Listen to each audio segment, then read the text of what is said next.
नमस्कार मंडळी. चूल पेटवली आहे आणि तवा तापलेला आहे. आता मी लाह्या उपळवायला घेते. हे बघा कसं लाह्या उपळवायला असं रुमालामध्ये फडका घेतलेला आहे आणि ते अशा लाह्यावर टाकत नाही थोड्याशा.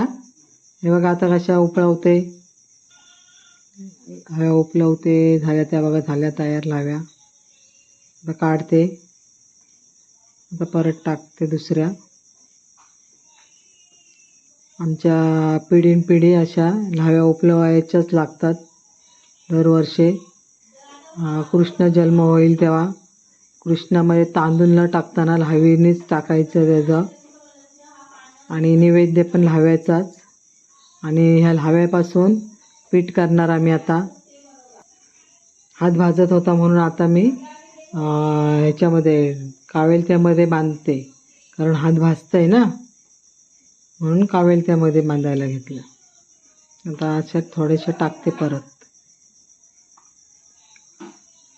हे बघा आता हात नाही भाजणार आहे ना. पहिलीच डोक्यामध्ये आयडिया नाही आली अशी. हात भाजत होता, आता बघा हात भाजत नाही.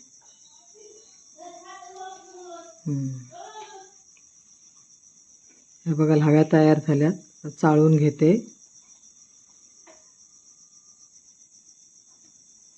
हे राहतील ना, त्याचं पण पाकडायचा आणि त्याचं पीठ करायचं. झाले लाह्या तयार झाल्या. आता ठेवायच्या नैवेद्याला. पण सकाळ गोविंद होईल त्याला